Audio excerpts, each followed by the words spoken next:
sempre bom estar aqui mais uma vez, recebendo essas ótimas energias. Espero que vocês também estejam.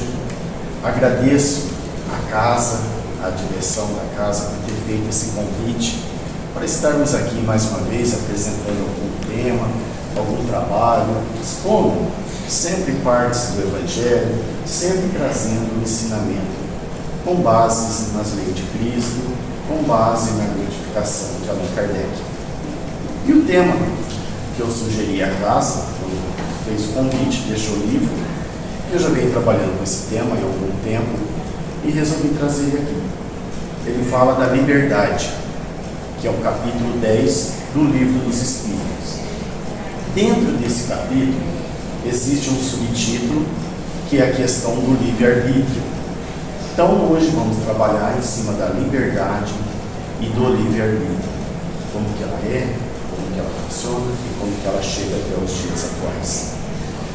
Tendo isso, vamos entender um pouco da evolução do espírito e da evolução do corpo humano para entender como que isso é conjugado, como que isso é colocado em prática no nosso dia a dia, em sinal de nossa evolução. Tendo assim, o homem, ele, na sua formação principal, ele traz toda uma genética de evolução, juntamente com seu espírito, quando criado.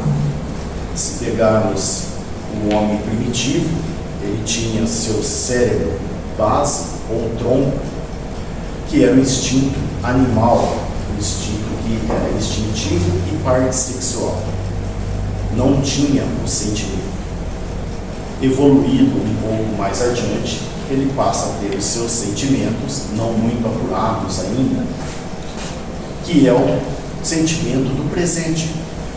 Na lei espiritual, tratamos o tronco principal, o córtex principal, como o presente.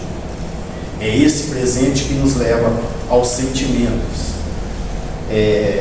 Sentimento de frio, de calor, de emoção. Sentimentos que podem nos levar ao lado bom ou trazer nós para o nosso mundo primitivo ainda, que age bastante em nosso instinto, nossa parte animal. E não duvidem disso, porque é fácil entender isso. Se sairmos na rua daqui a pouco para ir embora e eu chegar na esquina cujo pare é de alguém que vai atravessar e ele não para e atravessa na minha frente e quase bate, eu garanto que nós logo, nessa parte animal, nós colocamos ela para fora na hora. Às vezes com agressões verbais e às vezes até com agressões físicas. Ou no mínimo abençoamos essa pessoa em 10 línguas diferentes. Então isso é quando usamos o nosso presente para tratar de sentimentos negativos.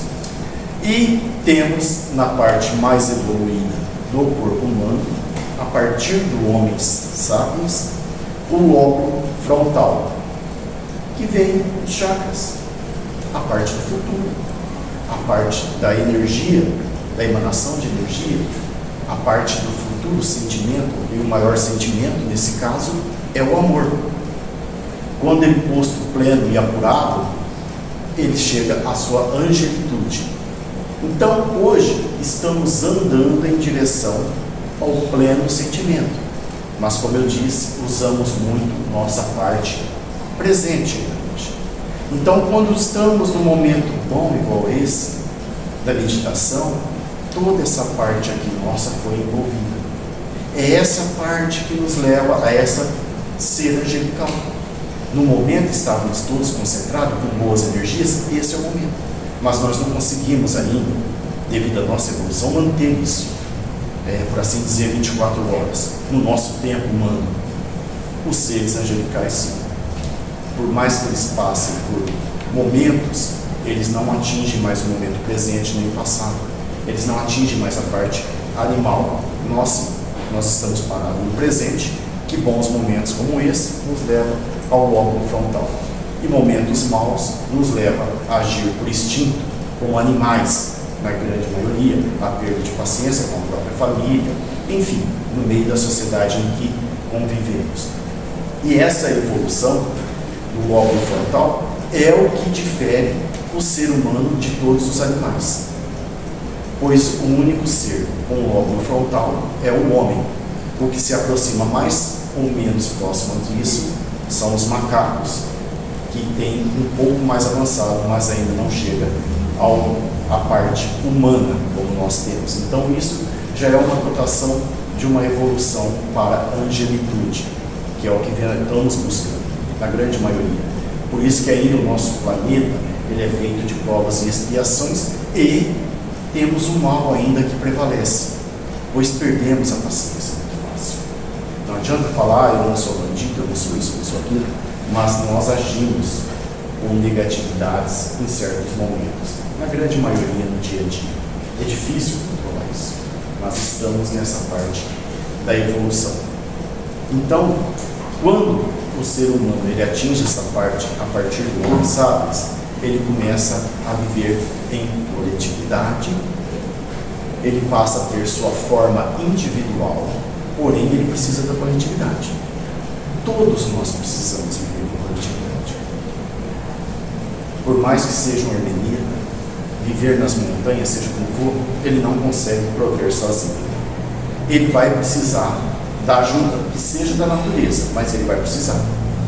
Ou ele não adianta ele falar, vou para alguma montanha, para algum lugar, e ali eu vou ficar inerte, eu vou ter toda a alimentação necessária pelo meu próprio corpo e vou suprir todas as necessidades minhas. Isso é impossível.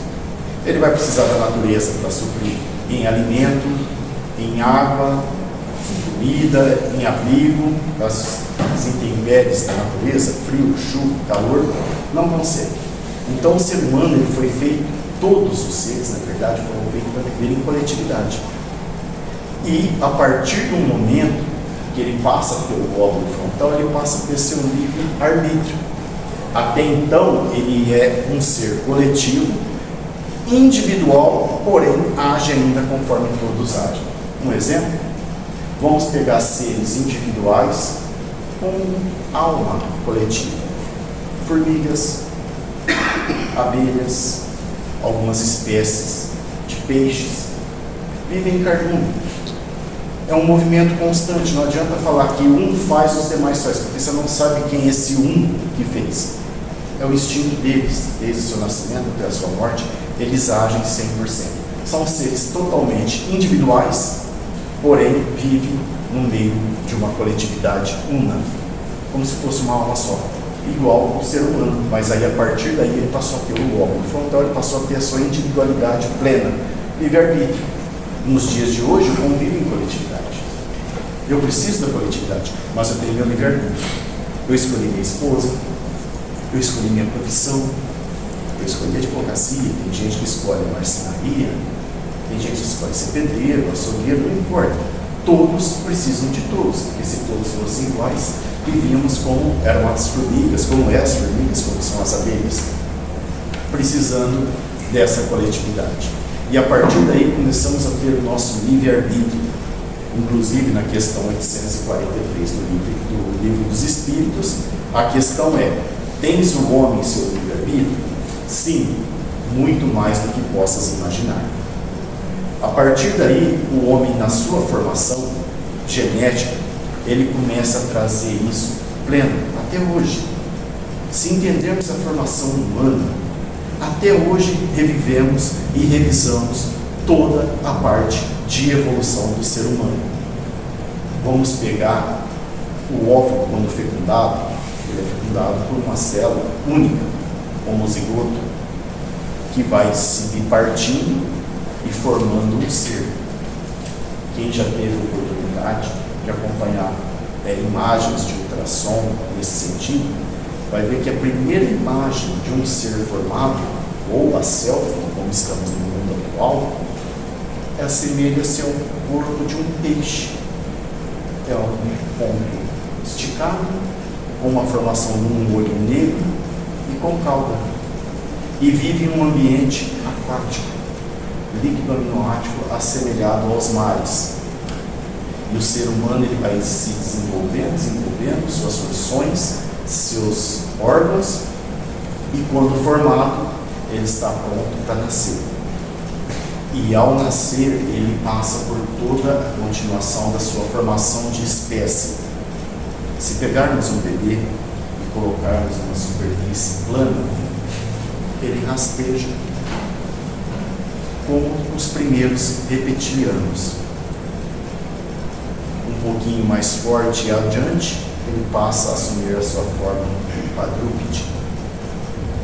E tudo correndo bem, ele assume a sua forma bípede, cambaleando e errando um pouco, ele passa a dar os primeiros passos até tomar toda a firmeza.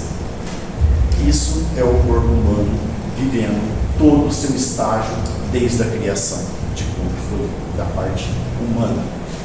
E aí vem a parte da evolução do espírito. Quando essa criança é fecundada, o espírito já acompanha ela até o nascimento, na encarnação. E aí ele se torna aquela alma que incorporou. E é engraçado isso, que até então eu não tinha me apercebido isso. Para mim, eu achava que alma e espírito era uma questão de semântica. Para mim era tudo igual. E aí eu fui entender que não. A alma é uma coisa, o espírito é outra. Inclusive na questão 149 do Livro dos Espíritos, a questão é o que é a alma? E os espíritos respondem: é o espírito encarnado. E na questão 149A, e o que era a alma antes de encarnar? Espírito. Então, a alma é dada a um termo de um espírito encarnado. Por quê? Ela tem sua capacidade reduzida do espírito. Pois todos concordamos que o espírito encarnado hoje, no meio de nós, todos nós aqui, por exemplo, não somos espíritos que foram criados hoje. Ninguém foi criado aqui pela sua idade, já veio nesse corpo, nessa fase. Não. Todos são espíritos milenares. E quando viemos para cá, não tem como trazer toda a bagagem de conhecimento. Eu até fiz uma comparação, ela é um pouco esdrúxula, mas ela vai dar uma ênfase nisso para nós entendermos. É como a gente vai viajar. Eu vou para a praia passar 4 dias no litoral. E o que eu faço com a minha mala? É uma mala pequena e eu levo o que eu vou usar em praia. Bermuda, roupas leves, essas coisas. E lá, se acontecer uma intempérie, um frio, alguma coisa, eu acabo comprando uma blusa, eu vou adquirindo o que for necessário lá, se eu não levei. É o caso do espírito, quando vem encarnado. Ele traz somente o básico para aquela vida. E a partir dali ele começa a sua formação em evolução sempre. Apesar que quando eu viajo com a minha esposa, parece que ela leva o guarda-roupa inteiro. Eu nunca vi, mas, enfim, ela tem uma bagagem grande. Mas, brincadeiras à parte, essa é o espírito. Ele encarnou no corpo, ele vem reduzido. Daí um dos motivos por a gente não saber o que aconteceu lá atrás. Nas nossas outras vidas, nas nossas convivências no mundo espiritual e tudo mais. Então, tudo isso fica reduzido. E a partir dali, do nascimento, ele começa a ter essa nova formação de a psique. Ela tem que ser formada. Ele tem que entender o porquê que ele está aqui e ter essa formação. E aí é que está o problema do livre-arbítrio, da liberdade. A criança, quando nasce, nós não sabemos. Pode ser um espírito altamente evoluído, pode ser um espírito com pouca experiência, ou pode ser espírito como nós, medianos. Porque eu acho que se fôssemos elevados, apurados, não estaríamos aqui no planeta Terra, com certeza. Então, se estamos aqui, somos espíritos medianos ainda, procurando a nossa evolução. E essa criança, então, ao nascer, ela não tem essa psique formada. Ela precisa da mãe para fazer essa formação. Ela precisa do olhar materno, trazendo essa criança para junto dela e mostrando o que é o mundo realmente. Entendam mãe daqui para frente como mãe biológica, como pai, como avós, tios, pais adotivos. Então, sempre que eu falar termo mãe materna, entenda nessa amplitude. E essa criança, quando nasce, hoje estamos mais preocupados em colocar ela para o exterior do que trazer para o interior. Por incrível que pareça, não vou entrar em detalhes e nem citar nomes, mas ontem, ainda repassando tudo isso, dando uma olhada ainda em umas postagens de rede social, Eu vi uma moça aqui de Monte Azul, acabou de ter um filho, e deveria ter mais ou menos umas 10, 12 fotos na postagem dela com a criança que recém-nascida. Ela está com a criança do lado, ela pôs a criança do lado do corte da parte do útero, e ali vai e mostra aí a criança tomando banho, a criança já no berçário, e não tem uma foto dela olhando no olho da criança. Ela está mais preocupada, como todas as mães do mundo de hoje, em mostrar seus filhos ao exterior do que trazer eles para dentro. E não traz. E aí a criança não tem aquele título do herói, da família, dos pais. Ele não tem a sua pista formada, ele vai precisar dela. Às vezes a família é bem, independente financeira não, mas ela contrata ou tem uma babá. Entenda, essa babá pode ser uma creche, pode ser os avós, pode ser uma pessoa mesmo contratada, que vai dar todo o provento para aquela criança. Ela vai ter comida boa, ela vai ter boas vestimentas, boa higiene, boa saúde, porém ela não tem nada. Porque na correria do dia a dia de hoje, os pais estão preocupados em trabalhar, chegam à noite cansados, tem que cuidar da casa, quando não levam o serviço para casa ainda, tratam aquela criança bem, fisicamente, porém, na parte do amor, do carinho, do afeto, de trazer aquele olhar. Entendam bem essa parte do olhar, que vocês vão entender lá na frente, quando eu concluir essa palestra. Ela não tem. E essas crianças vão crescendo e se tornando adultos vazios. Alguém aqui, às vezes, nós mesmos já passamos por isso, ou que já não teve alguém do lado, que às vezes um comentário que fala: o que eu estou fazendo neste planeta? Qual é a minha função aqui? Eu estou perdido, eu não sei o que eu faço. Pessoas vazias cresceram com esse vazio. Eu me recordo bem de uma música que eu gosto bastante, do Roberto Carlos, acredito que todos gostem bastante do Roberto Carlos também, que é aquela: eu quero ter 1 milhão de amigos e bem mais forte poder cantar. Gente, é impossível ter 1 milhão de amigos. A gente sabemos o preço do convívio, do afeto, do amor. Como que você vai ter 1 milhão de amigos? Mas no mundo de hoje é possível. Os nossos jovens se interessam tanto pelas redes sociais que estão preocupados com quantos cliques vai ter no programa tal, quantos amigos tem. Eu tenho tantos seguidores, milhares, dezenas, centenas. Nem sabe se é real, nem sabe onde mora realmente, nem sabe os verdadeiros nomes, mas tem 1 milhão de amigos. Fictícios, vazios, mas tem. E isso eu estou falando na formação da falta de afeto, na falta de carinho. E temos 2 problemas na formação psíquica de uma criança, que ela precisa totalmente dessa formação, para crescer com seu pleno livre-arbítrio e usar ele de forma adequada. Por isso que somos responsáveis por isso. Uma outra parte, que é um pouco mais complicada, e a criança que nasce em um seio familiar complicado. Violência moral, violência sexual, violência física, violência verbal. Isso, que jeito que uma criança, quando passa por tudo isso e não tratada, como vocês acham que vai ser o livre-arbítrio dela na fase adulta? Uma criança que tem assédio sexual, a sua violência sexual dentro do âmbito de família, como que ela vive a sua liberdade sexual na fase adulta? Como que ela fica bem, fica fácil? Ainda hoje tratamos isso ainda um pouco de forma mais clara. Temos vários meios de proteger isso, mas até uns 20 anos atrás isso era tabu. As famílias, mesmo quando descobria isso dentro do próprio seio familiar, escondia da sociedade, pois era uma vergonha, era complicado, então se escondia. E que jeito que essas crianças cresciam? Com problemas.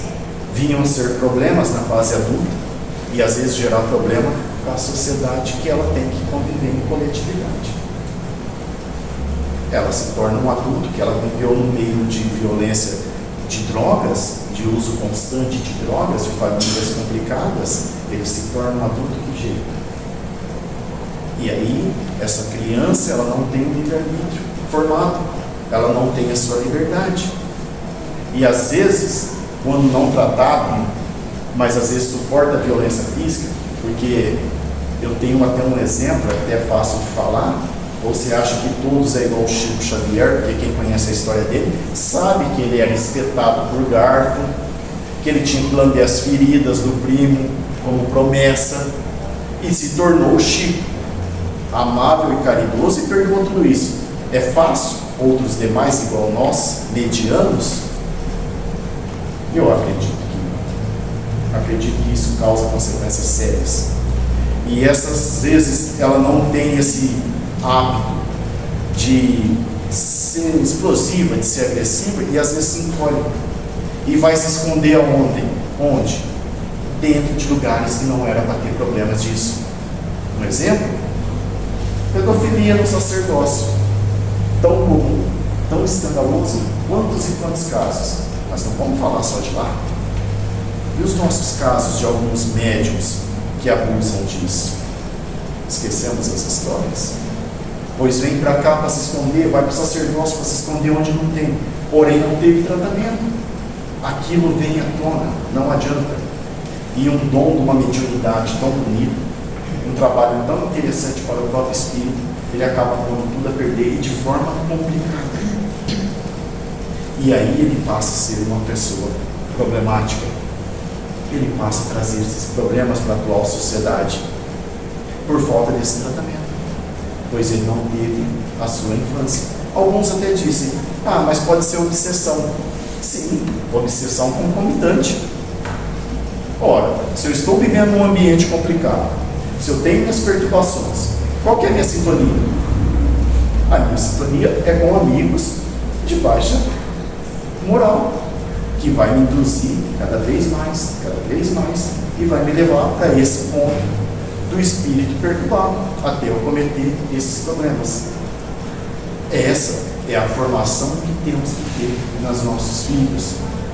É trazer eles para nós, é dar esse carinho, dar esse alento, parar com esse negócio da exterioridade, de mostrar para o mundo e nem mostrar para nós mesmos. As crianças perdem isso. Então é um espírito que veio e não teve a sua formação, ou teve a sua formação de forma turbulenta, complicada, e isso gera adultos sem liberdade, sem livre-arbítrio. E sempre que eu falo na questão do olhar, eu vou trazer uma parte do livro de Humberto de Campos, Contos e Apólogos, esse livro. E ele tem uma passagem muito interessante, que é uma passagem que chama A Cortesã. Certa feita, lá nos tempos antigos, remotos, havia uma mulher muito bonita na região da Galileia. Era uma mulher de rosto perfeito, de corpo muito bonito, e ela era uma cortesã. Ela vendia os serviços do seu corpo para dar prazer a alguns homens que por ali passavam e que tinham quantidade de dinheiro o suficiente que ela pedia. Era uma mulher muito desejada, muito querida, e todos muito viviam com ela. Certa feita, ela estava ali naquela região, na sua casa, e ela saiu indo para fora. Ela viu um homem vindo. Era um homem de forma esguia, de um rosto bonito, um semblante calmo, e vinha vindo em direção que ia passar ali pelo mundo da casa dela. E ela se encantou com aquele rapaz. Era a primeira vez que o viu. E ela foi até que esse rapaz ia cruzando por ela, e ela aborda ele. Galileu, venhas comigo, entre na minha casa, tenho ótimos tapetes, tenho vinhos maravilhosos, perfumes de fragrâncias exuberantes. Venha comigo, Galileu, descanse no meu quarto, tire esse seu cansaço dessa viagem, e eu te darei uma noite de prazer que jamais teres na vida. Vens comigo, Galileu? Esse Galileu, ele para e olha para ela com um olhar sereno, tranquilo, e ela fica um pouco desconcertada, pois jamais havia tido uma reação de homem nenhum daquela forma. E mais uma vez, ela olha para ele e fala: Galileu, venha comigo, Galileu. Descubra um brilho em seu olhar. Assim procedo muito por te amar. Tu vens comigo? E ele novamente olha só com amor, com piedade para ela e responde: hoje não. Amanhã, talvez. Passado um tempo, 2 anos depois, estava ali naquela região novamente um Galileu pregando a boa nova, curando os leprosos, fazendo os cegos enxergarem, os coxos a andarem. E numa dessas passagens que ele estava pregando, vem até ele uma senhora muito cansada, esbaforida, e chega até ele e fala: mestre, por favor, venha comigo. Tenho uma amiga no Vale dos Leprosos. Ela precisa muito da sua ajuda, mestre. Tu vens comigo? E ele olha e diz: sim, eu irei. E eles caminham até o Vale dos Leprosos. Chegando lá, encontram uma mulher. Aquela mulher era uma chaga viva. As feridas cobriam seu corpo, eram pútridas. Ali naquele lugar já não existia mais dignidade humana nenhuma. E então o mestre, ao se aproximar dessa mulher, e ela o reconhece na hora e diz: Galileu, só agora que tu vens, agora que sou um trapo humano, o que eu posso oferecer para você, Galileu? Por que sua obra? E ele, com o seu olhar para ela, ele diz: vem agora, porque descubro um brilho, Senhor. Assim procedo muito por ti. E nessa hora que a emoção um pouco nos toma conta, isso é bom, porque quer dizer que os amigos estão aqui com a gente e traz essa sensação de paz. E é esse olhar que nós queremos. É esse olhar que nós procuramos. E se estamos procurando, é esse olhar que estamos entregando ao próximo. É esse olhar de paciência. É esse olhar que vai nos dar o livre-arbítrio pleno. Pois na primeira fase da passagem existiu um interesse, um desejo. Na segunda fase só existiu o amor, a vontade de conhecer o verdadeiro amor. E é esse olhar que queremos seguir e entregar. E quando chegarmos lá na frente, e vamos chegar, podermos parar, olhar para trás e falar: valeu a pena. Ou se valeu a pena. Então, vamos procurar nesse olhar, vamos procurar nessa plenitude, entender sempre o verdadeiro amor e caminho ao livre-arbítrio, a nossa liberdade de sair desse materialismo, deste mundo ainda que nos cerca por esse mal. E, para encerrar o nosso bate-papo de hoje, eu gostaria de ler um verso de Madre Teresa de Calcutá. Esse eu vou ler porque eu não consigo decorar, então, mas eu acho que é bem propício ao momento. Muitas vezes as pessoas são egocêntricas, ilógicas e insensatas. Perdoe-as a si mesmo. Se você é gentil, as pessoas podem acusá-las de egoísta e interesseira. Seja gentil a si mesmo. Se você é uma vencedora, terá alguns falsos amigos e alguns inimigos verdadeiros. Vença a si mesmo. Se você é honesta e franca, as pessoas podem enganá-la. Seja honesta e franca a si mesmo. O que você levou anos para construir, alguém pode destruir de uma hora para outra. Construa a si mesmo. Se você tem paz e é feliz, as pessoas podem sentir inveja. Seja feliz a si mesmo. O bem que você faz hoje pode ser esquecido amanhã. Faça o bem a si mesmo. Dê ao mundo o melhor de você, mas isto pode nunca ser o bastante. Dê o melhor a si mesmo. Veja você que o encontro final das contas foi sempre entre você e Deus, e nunca entre você e as pessoas. Madre Teresa de Calcutá. Uma boa noite a todos. Todos sejam felizes.